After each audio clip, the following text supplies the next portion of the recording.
주유소에서 기름 넣을 때 가격표 보고 한숨 쉬신 적 있으세요? 마트에서 계란이나 밀가루 가격이 또 올랐다고 느끼신 적 있으세요? 그게 다 이유가 있습니다. 그리고 그 이유 중 상당 부분이 지구 반대편, 이름도 생소한 나라들 사이의 분쟁과 직접 연결돼 있습니다. 오늘은 그 연결고리를 완전히 밝혀드리겠습니다. 중동에서 전쟁이 터지면 왜 한국에서 기름값이 오르는지, 왜 빵값이 오르는지, 그리고 이 구조를 이해하면 어떻게 자산을 지킬 수 있는지까지. 지정학이라는 말이 어렵게 느껴지셨다면 오늘 이후로는 달라질 겁니다. 파트 1. 중동이 왜 이렇게 중요한가? 먼저 기본 지리부터 짚겠습니다.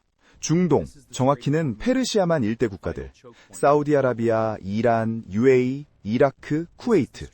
이 손바닥만한 지역에 전 세계 석유 매장량의 약 48%가 묻혀 있습니다. 전 세계 천연가스 매장량의 약 40%가 여기 있어요. 그런데 단순히 석유가 많이 있다는 게 문제가 아닙니다. 문제는 이 석유가 세계로 나가는 통로, 호르무즈 해협입니다. 호르무즈 해협, 지도에서 보면 페르시아만의 좁은 목 부분이에요. 폭이 가장 좁은 곳이 약 33km, 서울에서 수원 거리 정도밖에 안 됩니다. 그런데 전 세계 석유 해상 무역량의 약 20%가 이 좁은 해협을 통과합니다. 하루에 약 2천만 배럴. 여기서 뭔가 터지면 전 세계 에너지 공급망이 흔들립니다. 그리고 이란이 이 호르무즈 해협의 한쪽 해안을 접하고 있습니다. 이란이 마음만 먹으면 이 해협을 막을 수 있는 위치에 있다는 뜻이에요. 파트 2. 에너지 가격이 모든 물가를 움직인다. 유가가 오르면 왜 모든 물가가 오를까요? 기름은 단순히 자동차 연료가 아닙니다. 현대 경제의 혈액입니다. 농업에서 트랙터가 돌아가려면 기름이 필요합니다. 비료를 만들 때도 에너지가 들어갑니다. 농작물을 수확해서 공장까지 실어 나르는 트럭도 기름을 씁니다. 공장에서 제품을 만들 때 전기가 필요한데 그 전기의 상당 부분을 천연가스로 만듭니다. 완성된 제품을 마트까지 배달하는 것도 기름이 필요해요. 마트 건물 냉난방도 에너지입니다. 즉, 유가가 10% 오르면 이 모든 과정의 비용이 올라가고 그게 최종적으로 소비자 가격에 반영됩니다. 경제학에서는 이걸 에너지 가격의 전이 효과라고 부릅니다. 에너지는 모든 산업의 원가에 들어있기 때문에 에너지 가격 상승은 경제 전체로 퍼져나가는 거예요. 2022년 러시아 우크라이나 전쟁이 터졌을 때 전 세계 물가가 동시 치솟은 것 기억하시죠? 러시아가 천연가스 공급을 무기화하면서 유럽의 에너지 가격이 폭등했고 그게 전 세계 물가 상승으로 이어졌습니다. 그리고 그 인플레이션을 잡으려고 각국 중앙은행이 금리를 올렸고 금리가 오르니까 대출 이자가 올랐고 부동산 시장이 식었고 이 도미노가 다 연결돼 있는 겁니다. 파트 3. 지금 중동은 무슨 상황인가? 현재 중동 정세를 간략하게 정리해 드릴게요.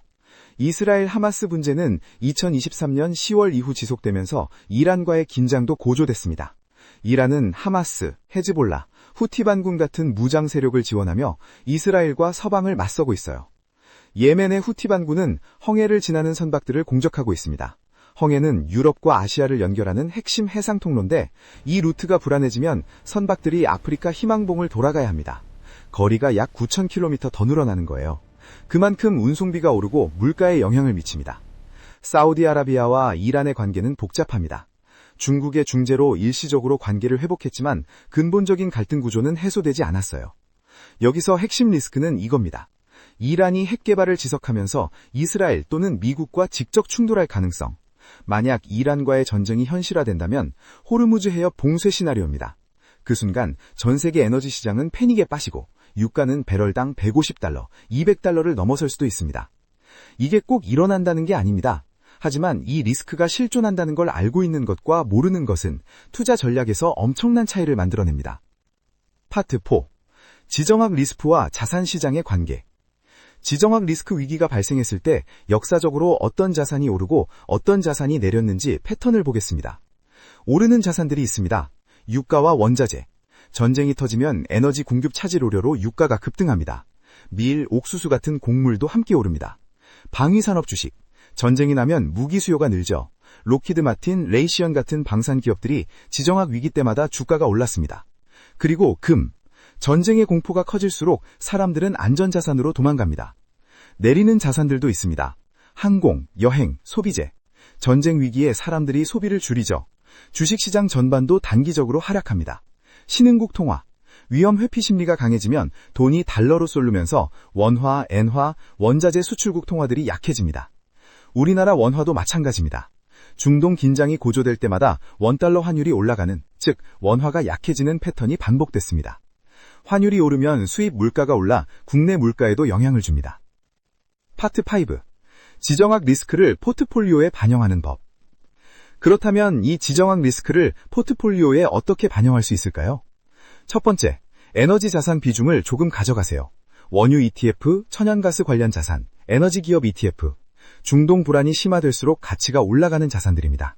물론 에너지 가격은 매우 변동성이 크기 때문에 투기적으로 접근하면 안 됩니다. 포트폴리오의 해지 수단으로 소량 보유하는 것이 핵심입니다. 두 번째, 금은 지정학 리스크 해지의 핵심입니다. 우리가 앞서 몇 번이나 이야기했죠. 전쟁의 공포가 커질수록 금 수요가 늘어납니다. 지정학 위기는 금 가격에 단기적인 급등 모멘텀을 줍니다. 세 번째, 환율에 주의하세요. 지정학 위기 때 원화 약세, 달러 강세 패턴이 반복됩니다. 달러 자산을 일부 보유하는 것이 환율 리스크에 대한 자연스러운 해지가 될 수 있습니다. 네 번째, 과도한 반응은 금물입니다. 지정학 위기는 단기적으로 자산 시장을 흔들지만 역사적으로 장기 투자자들에게는 오히려 저가 매수 기회가 됐습니다. 9.11 테러, 2003년 이라크 전쟁, 2014년 크림반도 사태 이후에도 주식시장은 결국 회복했습니다. 공포에 흔들려서 좋은 자산을 싸게 팔아치우는 실수를 하지 마세요. 결론. 오늘 핵심 한 문장입니다. 중동의 불씨는 에너지를 통해 전 세계 물가를 건드리고 그 물가는 금리를 건드리고 그 금리는 내 자산을 건드립니다. 이 연결고리를 이해하는 것, 그게 경제를 안다는 것의 본질입니다. 뉴스에서 중동 전쟁 이야기가 나올 때 먼 나라 이야기네 하고 넘기는 게 아니라 유가 어떻게 되지? 그럼 금리는? 내 포트폴리오는? 이렇게 연결해서 생각할 수 있게 됐다면 오늘 이 영상은 충분히 가치가 있었습니다. 댓글로 이 질문에 답해주세요.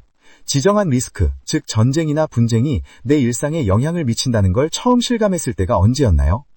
다음 영상은 가장 가까운 이야기입니다. 우리나라, 한국 경제의 민낯. 저출산, 고령화, 국민연금 고갈, 이 삼각파도가 내 미래에 어떤 영향을 미치는지 다룹니다. 감사합니다.